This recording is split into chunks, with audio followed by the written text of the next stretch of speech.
کہ T T P کی ہمدردیوں کے بھی مستحق قرار پائے۔ دوسری طرف پی ڈی ایم اور بالخصوص مسلم لیگ نون اور پیپلز پارٹی یا جے یو آئی اسٹیبلشمنٹ کے ساتھ نتی ہو گئیں، تاہم ماضی قریب میں اپنے ساتھ سلوک کی وجہ سے وہ فوج کی حمایت میں اس طرح نہیں بول سکی جس طرح کہ پی ٹی آئی والے اپنے دور اقتدار میں بے شرمی کی حد تک بولتے رہے۔ پی ڈی ایم میں شامل جماعتوں کو 29 نومبر تک بالخصوص اور اس کے بعد بالعموم یہ شک یا شکایت رہی کہ اسٹیبلشمنٹ اب بھی ان کے ساتھ گیم کھیل رہی ہے یا پھر پی ٹی آئی کے لیے نرم گوشہ رکھتی ہے۔ ان کی رائے کی بنیاد یہ تھی یا ہے کہ وہ یہ دیکھتے اور سوچتے ہیں کہ عمران خان کے ساتھ تو وہ سختی نہیں کی جا رہی ہے جو ماضی قریب میں مسلم لیگ نون یا دیگر جماعتوں کے ساتھ روا رکھی گئی۔ اسی طرح وہ یہ بھی دیکھتے ہیں کہ اسٹیبلشمنٹ عمران خان کو سیدھا کرنے کے لیے عدلیہ، میڈیا اور الیکشن کمیشن وغیرہ کے بازو اسی طرح نہیں مروڑ رہی ہے جس طرح کہ نواز شریف، مریم نواز، شاہد خاقان اور دیگر کو ٹھکانے لگانے کے لیے مروڑتی رہی۔ غور سے دیکھا جائے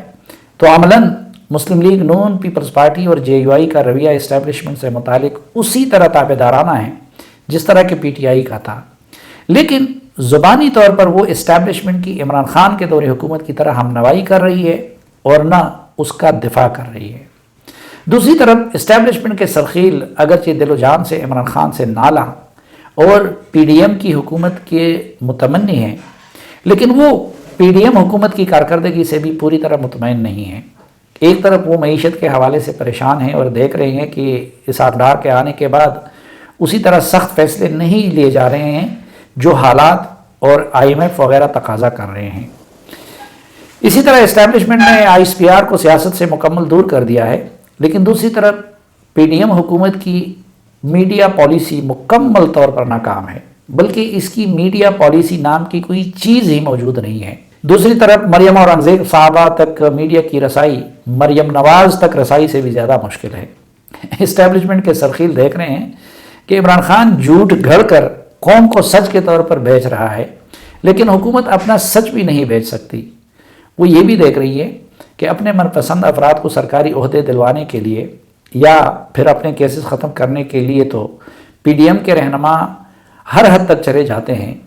اور اس کا انہیں فن بھی آتا ہے، لیکن ریاست کے بچاؤ اور فوج کے خدشات کے میدانوں میں وہ بالکل نکمے یا پھر لاپرواہ نظر آتے ہیں۔ اوپر سے پی ڈی ایم میں شامل تمام جماعتیں اور بالخصوص مسلم لیگ نون ایک بڑے مخمصے سے دوچار ہیں۔ اقتدار میں آنے کے بعد اس نے مقبول بیانیہ چھوڑ دیا۔ نواز شریف اور مریم نواز حسب روایت چھٹی پر چلے گئے، جبکہ ان کے ہمنوا پرویز رشید جیسے لوگ غائب ہو گئے۔ خواجہ آصف جیسے اسٹیبلشمنٹ کے درپردہ حامی وہ چھا گئے۔ مقبول اینٹی اسٹیبلشمنٹ بیانیے کو عمران خان نے اچک لیا اور مسلم لیگ نون، پیپلز پارٹی یا جے یو آئی عوام کی نظروں میں دوسری مسلم لیگ قائم بن گئی۔ یوں ان کی مقبولیت زمین پر آ گری۔ اب مسلم لیگ نون کو یہ بھی احساس ہے کہ زرداری اور مولانا اس کے ساتھ ڈرٹی گیم کھیل رہے ہیں اور اقتدار میں استحقاق سے زیادہ حصہ لینے کے باوجود حکومتی اقدامات کی دفاع اور ذمہ داری میں اپنا حصہ نہیں ڈال رہی ہیں۔ چنانچہ ایسا لگتا ہے کہ اب مسلم لیگ نون دوبارہ ماضی کی طرف لوٹنا چاہتی ہے۔ مریم نواز کو آگے کرنے اور میاں نواز شریف کے جنرل باجوہ اور جنرل فیض حمید کے خلاف بیانات سے لگتا ہے کہ اب نون لیگ بالخصوص نواز شریف ماضی کی طرف لوٹ کر دوبارہ اسٹیبلشمنٹ مخالف بیانیہ کی طرف آ رہی ہے۔ وہ سردست اپنی تنقید جنرل باجوہ اور جنرل فیض حمید تک محدود رکھ رہے ہیں اور جنرل آصف غفور کا نام نہیں لے رہے،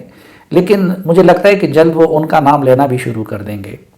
دوسری طرف عمران خان صرف جنرل باجوہ کا نام لے رہے ہیں اور باقی دو کا نہیں۔ ظاہر ہے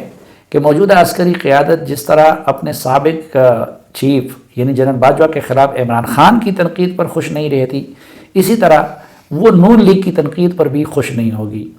بلکہ نون لیگ کے اس عمل کو پچھلے سال کے دوران قولی اور عملی طور پر کیے گئے وعدوں کی خلاف ورزی سے تعبیر کیا جائے گا۔ اس سے اسٹیبلشمنٹ کے سرخیلوں کو یہ پیغام بھی جائے گا کہ نون لیگ کے دل میں کینہ یا پھر عسکری اداروں سے سکور برابر کرنے کی سوچ اب بھی موجود ہے۔ مسلم لیگ نون کی طرف سے اس بیانیے کو دوبارہ اپنانے کی وجہ سے اسٹیبلشمنٹ کے سرخیلوں پر بھی اسی طرح دباؤ آئے گا جس طرح کہ جنرل باجوہ پر آیا تھا۔ اب اگر نون لیگ معیشت اور ریاست بچا کر سیاست کو قربان کرنے کا رویہ برقرار نہیں رکھتی تو ظاہر ہے کہ اسٹیبلشمنٹ کے سرخیلوں سے ماضی کی طرح وعدہ خلافی کرتی ہے، اور اگر سیاست کو ترجیح بناتی ہے تو اسٹیبلشمنٹ کے سرخیلوں کو امتحان میں ڈالے گی۔ دوسری طرف عمران خان صاحب ماضی کی طرح دوبارہ لاڈلا بننے کے لیے رابطے کر رہے ہیں اور ہر طرح کی گارنٹیاں دینے کی بھی کوشش کر رہے ہیں، لیکن انہوں نے ماضی قریب میں جو کچھ کیا اور کر رہے ہیں اسے دیکھ کر یوں لگتا ہے کہ مقبول ہونے کے باوجود دوبارہ انہیں کسی بھی صورت اسٹیبلشمنٹ کے سرخیلوں کے ہاں قبولیت نہیں مل سکتی۔ اسی طرح اسٹیبلشمنٹ کو زیادہ پریشانی بلوچستان، سندھ اور خیبر پختونخوا کے حوالے سے رہتی ہے، لیکن حسب عادت مسلم لیگ نون کو ان علاقوں میں کوئی دلچسپی نہیں۔ پختونخوا اور بلوچستان انہوں نے مولانا کے سپرد کیا ہے، سندھ کو انہوں نے زرداری صاحب کو ٹیکے پر دے دیا ہے۔ یوں اسٹیبلشمنٹ کے سرخیل سردست معیشت کے بارے میں پریشان، افغانستان اور پختونخوا کے بارے میں سرگردان، جبکہ بلوچستان اور سندھ کے حالات کے بارے میں حیران ہیں۔ اب اگر عمران خان کے ناقابل قبول ہونے کے بعد اگر پی ڈی ایم بھی ناقابل قبول بن جاتی ہے تو پھر اسٹیبلشمنٹ کے پاس کیا راستہ بچے گا؟ ویسے اسٹیبلشمنٹ کا بھی المیہ یہ ہے کہ وہ عمران خان اور اس کی ہمنوا میڈیا اور عدلیہ سے تو پریشان ہیں، لیکن سب کو غیر فطری طریقے سے دوسروں کی عزتوں کی قیمتوں پر سر چڑھانے والے اپنے بندوں کو بچانا چاہ رہی ہے۔ اس سے بخوبی اندازہ لگایا جا سکتا ہے کہ ہم کس کنفیوژن کے شکار ہیں، ہم کس طرف جا رہے ہیں اور اس کا انجام کیا ہوگا۔